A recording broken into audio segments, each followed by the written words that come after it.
Seguimos con Cuerpo Médico en esta interesantísima reunión que tenemos hoy, gracias a la doctora Sañero, aquí hablando acerca de la hipertensión, porque hoy es día de la cirugía peruana y queremos rendirle un homenaje a todos los cirujanos, gente que está trabajando para salvar vidas todos los días con un trabajo muy profesional, muy académico y que creo que bien vale la pena destacar desde Cuerpo Médico. Para empezar, la hipertensión arterial definitivamente es una patología que puede heredarse. Si uno tiene un padre o una madre que son hipertensos, tiene 1/3 de probabilidad de poder desarrollar hipertensión arterial. Va a depender de cómo uno lleve su estilo de vida, que uno no desarrolle los factores de riesgo que pueden llevar a que uno haga la enfermedad.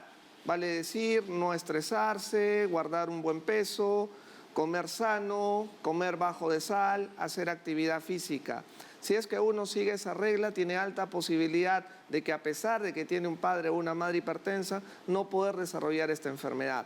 Ahora, una vez hecho el diagnóstico, definitivamente uno tiene que tener un régimen de cambios en el estilo de vida y un régimen terapéutico.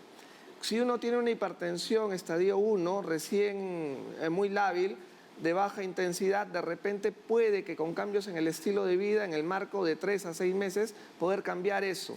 Pero la mayoría de pacientes honestamente tienen que tomar tratamiento farmacológico junto con los cambios en el estilo de vida y eso probablemente va a ser de por vida. Muchas gracias, doctor. Entonces ya sabemos que el estilo de vida es importante, pero también la parte farmacológica. Y doctor, y tenemos una llamada de Ana María del Lince. Ana María, ¿cómo estás? Buenos días. Buenos días con ustedes, los 3 médicos. Gracias por su atención. Mi consulta es esta para el doctor Rubén.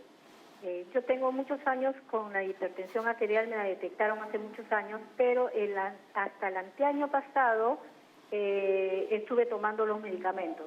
Sucede que yo tengo, de fondo tengo la AR crónica y estuve tomando demasiados corticoides a raíz de la pandemia, bueno, y todo lo que vino. A las finales, cuando ya he dejado de tomar los corticoides, automáticamente la presión se normalizó. ¿Puede ser eso?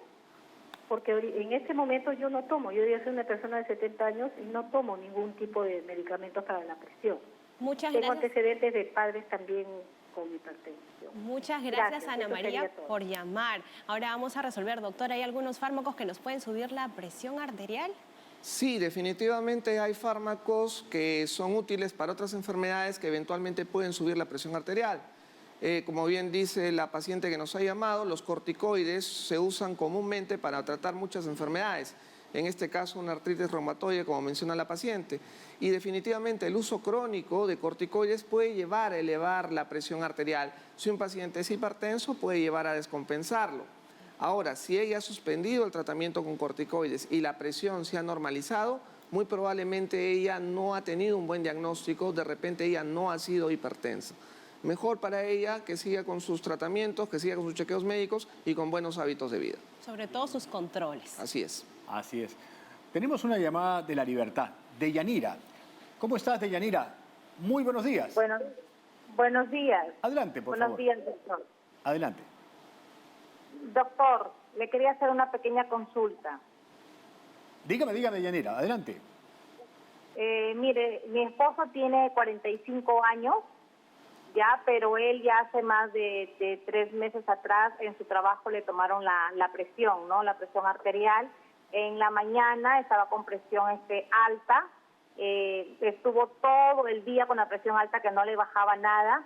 Tuve que yo darle una pastilla, un losartán, lo llevamos de emergencia, la doctora me dijo que no, que su presión estaba bien, pero él siente zumbidos, ¿no? Zumbidos en su oído.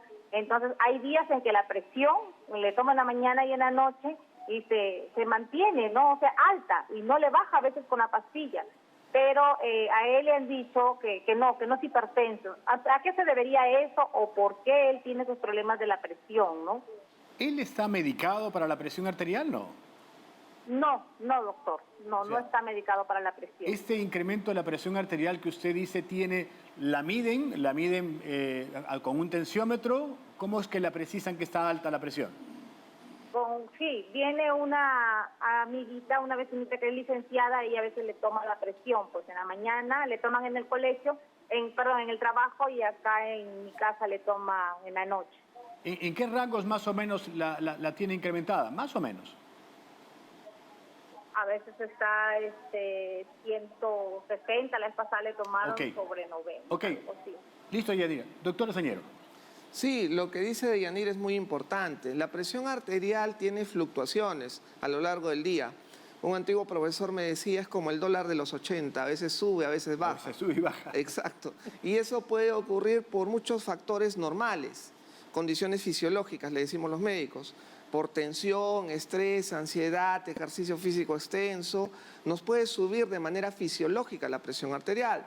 Cuando hay dudas, como con respecto a este paciente, porque incluso algunos pueden venir a consulta médica y el médico verdaderamente en una primera toma detectar que el paciente está con valores elevados, pero cuando se presentan estas dudas en el diagnóstico, actualmente las guías nos dicen de que tenemos que utilizar dispositivos para poder hacer un diagnóstico preciso. Todo el día, ¿no? 24 horas. Exacto, colocarle un aparato que se llama MAPA, monitoreo ambulatorio de la presión arterial, el cual le va a tomar la presión arterial 24 horas para poder hacer un diagnóstico real y certero. Pero hablando de esa fisiología que tiene cambios durante las 24 horas, hay algunas que realmente marcan, diría, con mayor certeza que la persona es hipertensa, o basta de que en alguna de las etapas del día esta presión sea muy alta? En realidad se promedia la presión durante todo el día. Normalmente uno cuando se despierta, de acuerdo al ritmo circadiano, así se dice, la presión tiende a subir un poquito y la frecuencia cardíaca. Y normalmente en la noche, cuando uno duerme, la presión arterial tiende a bajar entre un 10 a un 20%. Es un patrón fisiológico normal. El MAPA finalmente es el que nos va a decir si estamos hipertensos o no y qué tratamiento va a recibir el paciente. Doctor, y este es un estudio un poquito más especializado, pero si en casa tenemos un tensiómetro, ¿usted qué nos recomienda? ¿Cuáles son las horas indicadas antes de desayuno, después del desayuno, para que en casa puedan tomarse correctamente la presión? Bien interesante, ¿eh? Sí, muy buena pregunta. Hay otro método también aparte del MAPA, que es el AMPA, el automonitoreo de la presión arterial. El paciente puede tener un dispositivo electrónico, pero tiene que ser adecuadamente validado. No todos, desgraciadamente, los que están en el mercado son validados. Se hace 2 tomas de presión en la mañana, a media mañana, 2 tomas de presión en la noche durante una semana, se apunta en un papelito, se lleva al médico, el médico saca los promedios quitando las presiones del primer día y a partir de ahí también puede hacer un diagnóstico. También es un método muy interesante, doctora. Muchísimas gracias. Y tenemos otra pregunta más. Rocío de Surco. Rocío, buenos días. Buenos días. La consulta es un varón de 63 años. Anoche le tomé la presión 140/96. Solemos tomar la presión desde hace ya por lo menos un par de años. Y el cardiólogo le ha dicho que tome Ibersartán. Sí. ¿Tiene que ser continuo o solo cuando se le sube la presión? Excelente pregunta, doctor. ¿Cómo la podemos aconsejar? Sí, Igual exacto. una orientación. Están muy buenas las preguntas hoy día. Sí, porque son bien vivenciales. Sí, exacto, del día a día. Si tenemos un paciente que ya está diagnosticado, tiene que estar bien diagnosticado, debería de tomar el tratamiento todos los días y de por vida. Eso está claro. Pero tiene que estar bien diagnosticado. Ahí entra a tallar nuevamente el tema. Hay gente que viene a la consulta, le encontramos presión elevada por una sola vez, no podemos hacer el diagnóstico inmediato de hipertensión.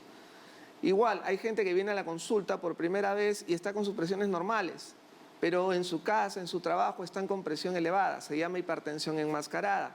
Precisamente el MAPA o la automedición de la presión arterial son métodos modernos que actualmente las guías nos están diciendo que deben utilizarse para poder hacer diagnósticos más precisos. Esa pregunta me parece realmente muy, muy trascendente, porque lo vivo todos los días con los pacientes. La gente cree que toma un medicamento para presión por unos días y luego dice, ya tomé un mes, doctor, y ya la medicina se terminó. Pero si tiene diagnóstico de hipertensión, tiene que tomar esta medicación de manera continua. Pero ya tenemos otra inquietud de José de Comas. José, ¿cómo estás? Muy buenos días. Muy buenos días, doctor. Adelante, José. Ya, mi pregunta es, yo sigo un poco hipertenso y hace como 4 años tengo un zumbido en el oído y que ninguna persona me puede curar, ningún médico. La pregunta es efecto a la hipertensión o porque no, sí, me han dicho que no tiene cura cuando me fui a a un médico especialista. Así es, José. Creo que te vamos a resolver la consulta con la doctora Sañero aquí, que está presente. Doctora Sañero. Nuevamente otra pregunta muy Sí, interesante. claro, porque el tinnitus no es solamente tributo de una sola enfermedad. Exactamente, doctor. Como bien hemos dicho, la hipertensión arterial normalmente no da mayor molestia. Algunos casos muy agudos pueden venir asociados con ese zumbido de oído que técnicamente se conoce con el nombre de tinnitus. Muy probablemente el señor que ya tiene un tratamiento y que probablemente esté controlado, al tener este problema ya sería un problema de otra índole, ya sería un problema de otoesclerosis, envejecimiento del sistema auditivo que puede ocurrir con el paso de los años y dar esta molestia de tinnitus. O sea, muy probablemente sea ya otro el problema, muy aparte de la hipertensión arterial. Muchísimas gracias, doctor. Y también tenemos otra llamada, Tomás de Pucallpa. Buenos días, Tomás. Tomás, ¿cómo estás? Buenos días. Sí. Señora, buenas tardes, buenas noches, buenos días. Buenos días. ¿Cuál es tu consulta, Tomás? Mi consulta es, ve usted, que yo he tenido varias veces, ¿no? De un momento a otro se me baja la presión y me voy a tomar y es 10/7, ¿no? En momentos así, sin presentar nada de molestia. De un momento así es como si apagaras o prendieras un interruptor, tac, comienzo y siento un poco de frío. Entonces tengo que tomar algo caliente y se controla, ¿no? ¿Y cuáles las consecuencias o qué es lo que debo hacer? Muchas gracias, Tomás, por tu consulta, doctor. ¿Cómo lo podemos orientar? ¿Es cierto esto de la temperatura que tiene que ver con la presión arterial? En este caso, Tomás no nos consulta exactamente por un caso de hipertensión, sino aparentemente todo lo contrario, un valor de presión arterial bajo. Hay casos de hipotensión arterial, hay casos en los cuales son incluso ortostáticas, que tiene que ver con el movimiento. Tiene que hacerse un buen estudio, una buena detección, y hay formas de poder evitar esos problemas. El paciente, si es que verdaderamente tiene ese problema, que no son muchos los casos, puede tomar una comida con sal, tomar café dentro de su dieta, y eventualmente algunos pueden tomar hasta corticoides de manera crónica con el objetivo de mantener una buena presión y evitar esas bajadas de la presión arterial.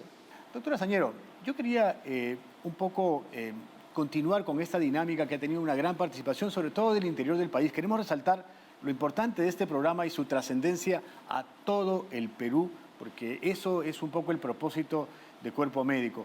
Y sobre todo quiero puntualizar lo práctica de las preguntas, porque muchas preguntas han sido, oye, ¿debo tomar permanentemente o no? El diagnóstico. Y yo quiero referirme hoy día a las implicancias de una hipertensión no diagnosticada, porque la hipertensión puede vivir en personas de mayor edad, generalmente, pero también con otras enfermedades, con diabetes. Una señora llamó hablando de la artritis reumatoide. ¿Qué impacto tiene una hipertensión no diagnosticada, doctora Sañero? Una hipertensión arterial no diagnosticada significa que el paciente al cabo de 5 o 6 años puede hacer lo que se conoce con el nombre de daño de órgano blanco. Puede afectar esta hipertensión no controlada a nuestro cerebro y originar lo que se conoce comúnmente como derrame cerebral. Puede ocasionar un infarto cardíaco, una insuficiencia cardíaca, una insuficiencia renal, una falla renal, eventualmente enfermedad vascular periférica, mala circulación en las piernas. Entonces, todo esto puede ocurrir cuando uno no tiene un diagnóstico, no toma tratamiento y eventualmente hace la historia natural de la enfermedad. El daño renal, ¿no? El daño renal yo creo que se constituye uno de los problemas más importantes porque luego ahí se genera un circuito vicioso de presión alta, ¿no? Efectivamente, porque el riñón también es otro órgano, es como un gran vaso que ayuda a mantener la homeostasis de la circulación, y eventualmente cuando el riñón también falla puede llegar a complicar aún más la enfermedad hipertensiva. Hay que cuidar el riñón. Hay que cuidar, ¿no? Todos los órganos. Pero ya tenemos una inquietud de Alicia de Surco. Alicia, ¿cómo estás? Muy buenos días. Buenos días, doctor. Adelante, Disculpe, Alicia, cuéntame. doctor, yo tengo roto escoliosis sacrolumbar. Me tratan en terapia del dolor y los remedios son tramadol. Bueno, yo tomo por mi cuenta diclofenaco, pero me hace daño al riñón. Yo quisiera saber si mi columna se mueve, donde está como una S, se mueve del lado derecho al lado izquierdo, porque ahora ya no me duele el derecho, sino el izquierdo. Perfecto, Alicia. Su pregunta concreta es básicamente el dolor. El dolor y si la columna que tengo roto, escoliosis sacrolumbar, se puede mover del lado derecho al lado izquierdo. Ya con el derecho tengo el pie malogrado. Ahora me duele el izquierdo y siento que aquí está el bulto que ya no está en el derecho sino en el izquierdo. Ok, Alicia, muchas gracias. Bien, si bien el tema no es la hipertensión, está claro de que la edad tiene que ver mucho con este tema y a lo mejor a Alicia hay que básicamente aconsejarle que también se chequee la presión arterial, porque más allá del tema de los analgésicos podría influir también el problema de la presión. Así es muy común encontrar gente con hipertensión arterial que tiene estos problemas, que necesitan tratamientos crónicos para hacer el manejo del dolor. Y las exacerbaciones del dolor hacen de que muchas veces la presión arterial también no se controle. Ella tiene que tener un buen tratamiento con una subespecialidad. Ahorita ya hay terapistas del dolor que pueden hacer un manejo muy acertado para evitar que tenga descompensaciones de su presión. Se nos pasó volando el tiempo. La verdad, hoy día, entre la hipertensión y el día de cirugía, fue todo muy rápido. Y no queremos dejar en el aire, sobre todo las preguntas que vienen del interior. Y Julián de Acomayo en el Cusco nos tiene una inquietud ya en la del estribo para el día de hoy de hipertensión. Julián, ¿cómo estás? Muy buenos días. Doctor, muy buenos días. De igual manera, los presentes en el canal. Cuéntenos, Julián. La consulta es esta, donde que yo hace un año he sido detectado el cáncer, de la hipertensión. Pero el problema es lo que tengo lo siguiente, de que yo una vez que me han hecho en la pandemia las vacunas Pfizer en las 3 etapas y en la cuarta ha sido AstraZeneca, donde adquirí este problema y a la fecha primero me dieron tratamiento con Enalapril, después me cambiaron a los Sartán y nuevamente me devuelven a lo que es Enalapril. ¿Está adecuado esto, doctor? Ok, Julián, te agradecemos la pregunta. Cuéntenos, doctora Sañedo. Sí, yo creo que Julián nos dice si las vacunas tienen relación con la presión alta. Sí, eso ha habido mucho mito que yo creo que... Definitivamente no hay mayor relación. Muy bien la aclaración. Y definitivamente un hipertenso tiene que estar vacunado porque tiene mayor riesgo de poder tener problemas derivados de COVID. Muy buen mensaje. Y yo creo que ahí también tenemos que concluir ahora en este extenso programa, pero que de verdad nos ha quedado corto el tiempo. Un poco de recomendaciones finales, doctora Sañero. O sea, hemos hablado de los estilos de vida, qué estilos de vida, no hemos hablado de la sal, que es tan importante, y qué tratamientos son los que ustedes recomiendan a la persona que tiene hipertensión. Perfecto. Un hipertenso, por regla general, tiene que mantener su peso. Eso es importante. Tratar de vivir libre de estrés, tratar de hacer actividad física. Y la actividad física. Una buena dieta, no comer muchas grasas, comer más frutas, más verduras, comer bajo de sal, no comer sal en exceso. Eso de la sal yo creo que es un tema medular en todo este tema, doctora. Porque a veces se cuidan de la sal, del salero, pero no de la sal que encontramos en el embutido, en el pan, etcétera. Entonces creo que... No la contamos esa, ¿no? No la contamos y ahí tenemos exceso de sal, doctor. Lo ideal es comer con la sal normal de las comidas y no agregarle sal a las comidas para que el paciente lo pueda medir bien. Y tener un tratamiento farmacológico, que actualmente el tratamiento farmacológico es combinado generalmente, 2 o 3 medicaciones en un solo comprimido para que sea más fácil la adherencia al tratamiento, doctor. O sea, que el medicamento ya tenga la combinación de lo que el cardiólogo o el internista considere conveniente. Pero lo concreto es de que la hipertensión tiene que ser diagnosticada. Una chiquita del final. ¿La hipertensión durante la noche tiene un factor pronóstico bueno o malo? Hay personas que en la noche elevan la presión arterial. Lo normal es que baje entre un 5 y un 10%. Así es, así lo escuché. Esas personas que tienen elevación nocturna de la presión arterial tienen mayor riesgo de desarrollar eventos cardiovasculares, por ende tienen que tener una medicación extra en la noche antes de dormir, doctor. Muchas gracias, doctora Sañero. La verdad que sus enseñanzas han sido muy importantes para todos los peruanos. Y de verdad, muchas gracias por su presencia aquí, Cuerpo Médico. Hemos aprendido de la mano con el doctor a detalle cómo vamos a tratar esta hipertensión. Muchas gracias por la invitación. Un pequeño saludo para todos los cirujanos del país, los cirujanos de mi hospital, el Hospital Nacional 2 de Mayo, usted, doctor, que es cirujano urólogo, para los médicos del Instituto Nacional de Salud del Niño, algunos de los cuales han sido mis profesores cuando yo he pasado premédicas por ahí. Un justo reconocimiento a su gran labor, doctor. Sí, hoy día estamos de conmemoración para todos los cirujanos. Así Celebración. que no es solamente un día cualquiera, es un día de conmemoración para la cirugía. Y desde el Cuerpo Médico, un saludo a todos los cirujanos del país. Así que creo que el tema se termina. Mañana tenemos un programa muy especial dedicado a la otitis, en este caso un enfoque más en los niños. Y bueno, terminamos ya el día de hoy muy contentos con un programa que tuvo el deseo de llevar un componente de cuidado y de salud a todos los peruanos. Y nos encanta que nos llamen de todo el interior del país. Así que no va para más, terminamos el programa hasta el día de mañana y conectamos con Conecta Perú. Hasta mañana.